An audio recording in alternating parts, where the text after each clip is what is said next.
Number 4, paano mo gagawin at tutuparin ang iyong goals? Set your goals. Matapos mo ma-identify kung anong vision mo at anong mas importante sa mga listahan mo, ay magsimula ka namang gumawa ng goals para sa iyo at sa iyong pamilya. Pag-usapan yung inyong pamilya ang iba't ibang practical goals, gaya ng pagluto araw-araw ng gulay, pagkakaroon ng family night out pag Sabado, o pag-ipon para sa isang bakasyon at magtabi ng 1,000 per week. O kaya ay maging consistent sa pagbabasa ng Bible bago magtrabaho o pumasok sa eskwelahan.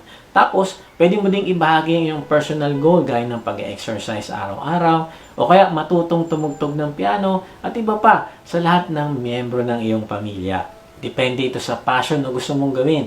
Kapag binabahagi mo kasi sa kanila ito, ay katulong mo sila sa pagpapaalala sa iyo at pananalangin para matupad mo ang mga ito.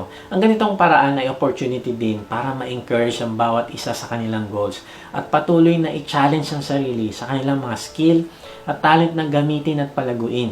Kaya lang, paano kung nabigo ka gawin ang isang goal?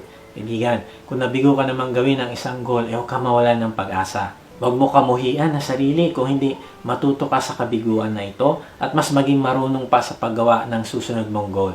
Bumangon ka ulit at magtuloy. Tandaan mo na hindi ka pa failure hanggang hindi ka pa sumusuko. And lastly, paano gagawin na tutuparin ang goals mo? Ay write them down and review them often. Isulat mo ito at balikan kasama ng iyong pamilya. Alam mo, kung kasama natin ang buong pamilya sa pagpupuri sa mga na-accomplish ng bawat isa, ay nagre-resulta ito ng lalo pang pagnanasa na ma-accomplish ang goals mo.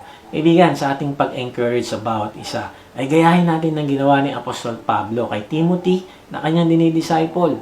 Isagawa mo ang mga ito at pag-ukulan mo ng panahon upang makita ng lahat ng iyong paglago. Pakaingatan mo ang iyong sarili at ang iyong pagtuturo. Patuloy mong gawin ang mga ito sapagkat sa paggawa mo nito ay maliligtas ka, pati na ang mga nakikinig sa iyo.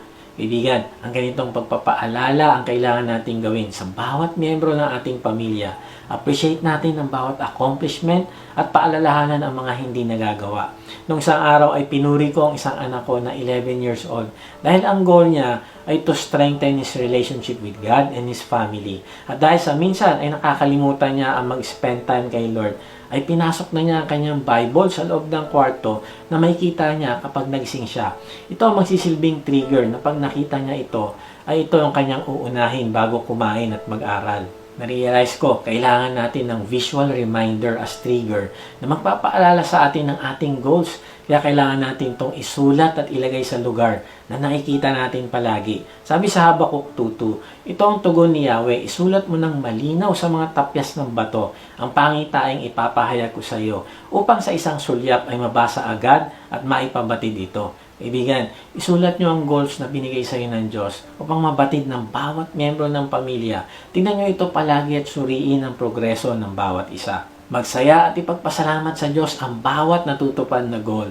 At doon naman sa mga hindi nagagawa na goal, ay kailangan nyo naman gumawa ng adjustment. Halimbawa, kung nahihirapan ako matupad ng aming family prayer at devotion namin ng 9 p.m., ay kailangan ko gumawa ng adjustment. Halimbawa, dapat mas agahan ko tapusin ang aking trabaho. Kung meron naman akong day group ng araw na iyon, ay kailangan naman namin magsimula na mas maaga para bago mag 9 p.m. ay tapos na kami. Mag-a-adjust din ako ng tulog at gising para hindi ako nagtatrabaho hanggang gabi. Kaibigan, anong pwede mong gawan ng sistema, plano at pag-iingat na makatutulong sa iyo para maabot ang inyong family goal? Simulan mong seryosohin ito at pahalagaan na magawa ngayong taon na ito.